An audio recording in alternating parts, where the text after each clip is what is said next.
been a while. A lot has changed. I haven't made a YouTube video in a really long time and I miss doing it. And I was looking back at my old videos with my nieces recently and I was like, why did I ever stop? The answer is I got a job, so I've been busy. Now I think I have time to go home and walk my dogs, and I'm gonna show you what a typical weekday looks like for me and kind of update you along the way of what's been going on in my life. A lot has changed. As you can see, I'm wearing glasses. My hair is darker. I'm older. I'm getting wrinkles. I don't want to say too much about this because my nieces watch my channel. 5 months ago, my sister died, so I've been dealing with that. That's why my hair is darker. I've been taking out a lot of my stress on my hair. I've gone every color you can think of, and I've been using that as a coping mechanism, which doesn't make any sense, but it made sense for me at the time. So I'm dealing with that, and I'm getting married in 3 weeks. I kind of want to document that process of getting ready and what that looks like. So I'm probably going to do a little vlog series on my life for a little bit and just check in with you guys. So welcome back to my channel. Fiance 2 years ago was at work and he hit his head and he has a brain injury now.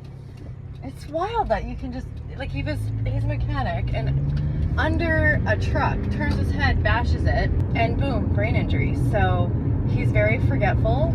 He doesn't sleep, he has insomnia. There's a lot more to it than that, but he probably hasn't slept since 5 a.m. So the dogs are gonna bark, he's gonna be cranky. I'm gonna try and get the dogs outside for a walk. We'll see how that goes.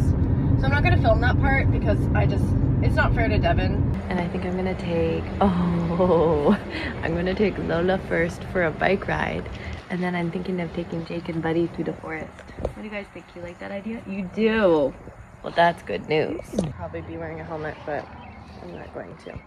So I've got Lola connected to my waist. We'll try the bike ride. She's still reactive on leash.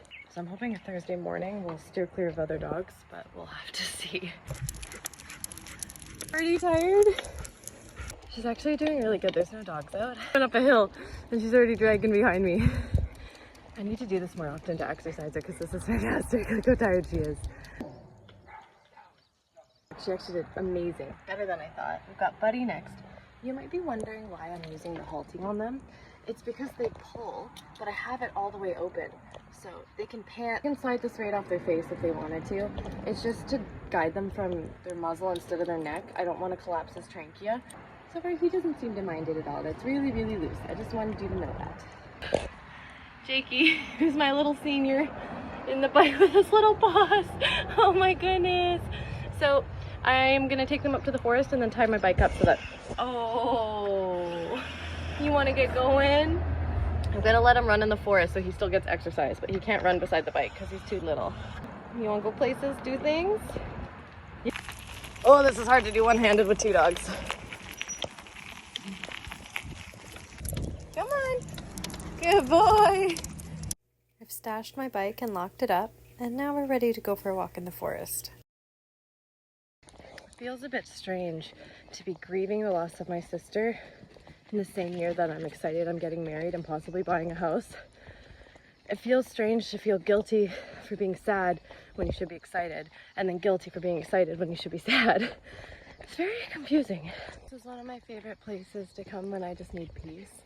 Especially during the week because nobody's here. You get the odd person on the weekend, but it's pretty quiet. And it's right behind my house. And the dogs love it. And it gives Jake an opportunity to exercise in a safe environment instead of beside the bike. Jakey! He's gonna come ripping. Hey! Another thing I should comment on is you might have noticed if you follow my channel at all that I had like a full witchy Wednesday and I had a bunch of witchy tutorials on how to do spells and sage and what that meant, and they're all gone. And the reason for that is because I've had a complete identity change in the past 2 years. I started going to church and I thought, you know what, I can't poo-poo something unless I know about it. So I thought, why not go ask all my difficult questions and watch the pastor get tripped up, and that would be funny. And that was my plan, which is so funny because that didn't happen. I went to Bible study, I bought a Bible, I got a Bible binder, I started really digging deep just to research it, to be able to say, hey, this is crazy, I don't believe this. And the pastor had an answer for every question I had, and it made sense. And I still have questions and I still research it. It's been 2 years now. I have a thick binder full of notes. I try and read the Bible every night.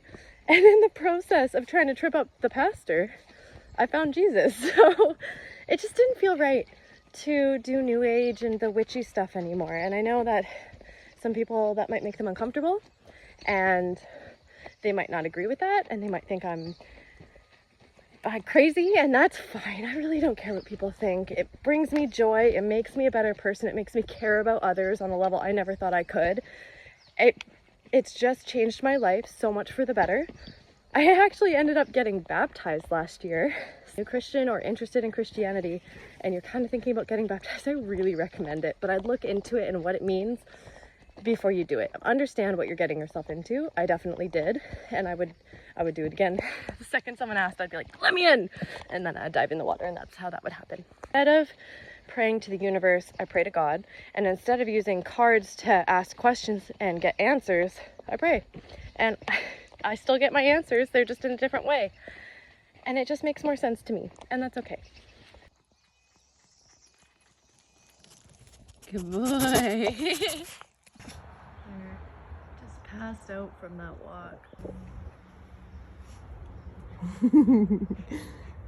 I have my journal.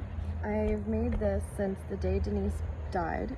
I have documented the entire process. I didn't want to forget a single second of any of it because it's kind of weird, but clinging on to even the negative memories just makes me feel closer to her. So this is pictures of my last text conversation with her, photos from our childhood, and just how I got through it, notes from grief counseling, and I document in it every month as often as I feel like it. So I'm gonna update this, and then I'm gonna read, and I'm gonna have a snack, and then I'm gonna go to work.